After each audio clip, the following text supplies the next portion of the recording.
This is really one of the most interesting weeks in the market I've ever seen, and the math is telling us that. The statistics and the superlatives, they're going back like decades now to talk about the massive rotation and pivot.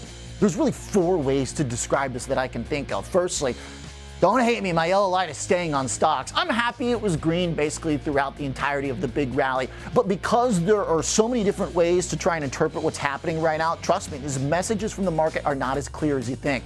I'm still keeping the yellow on. Everything else has been working great. Bonds green have been working great. The dollar yellow still holding the range. That's been good. And obviously the red light that hit Bitcoin right before the drop off, and not a lot of follow through today, so I think yellow's fine.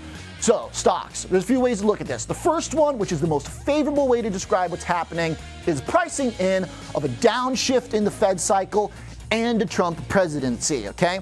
Now, firstly, that's the most favorable one because right now the market's basically thinking that you can get all these things without a recession happening, or at least some of it's going to offset enough. That's the story basically behind the small cap. Zed Francis made a good point today. The notion of a Trump presidency and deregulation for small business companies that kind of could be lifting some of that sentiment, that's something that just can't be priced in the market. So that does kind of add into the case that some of this is election possibility based. Now, if you look at the Russell and the way it trades next to the yield curve, as I've talked about, it's suspicious to me because we've mostly gotten a bull steepener, which is not what you want to root for in this state of the economy. What you want is the bear steepener that would be saying there's growth. In fact, we got the bear steepener last year. What's amazing is that the Russell didn't really take any positive cues from that. The Russell was actually down at the time. If the Russell were rallying right now during a bear steepener, I'd say it all makes perfect sense. But there are catches because of the reasoning behind what the bond market could be telling us, which is bull steepener, end of cycle stuff. So that still is kind of itching at my brain a little bit. But it's possible that the deregulation element and just the fact that Trump doesn't like high rates.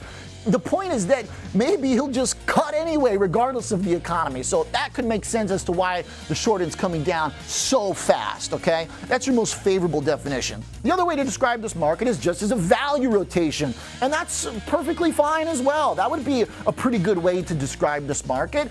Momentum, value, they go back and forth, and sometimes the discrepancy between the two can last for a long time. And of course, the discrepancy towards momentum and growth was way over value for a long time. And so as you see the kind of bottoming out of the relative strength, value versus momentum picking up, that would be one very fair way to describe this, and also a pretty positive one. So that's two positive cases on how to describe it. But the reason why my light is yellow is because there are two reasons to describe it that are not as positive. You could also argue instead of value pivot, you're just getting dumpster diving. The junk rated stuff, the high yield stuff, a lot of companies that have been flirting with bankruptcy over the last few years. I don't want to pick on Carvana too much, and I think they've made some good progress, but it is still one of these high beta trades.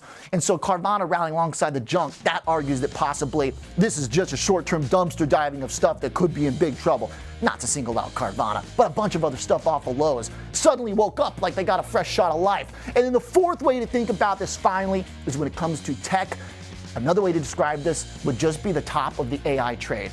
And that's where I really want to see the participation come back. I want to see the semiconductors actually put in another fresh high.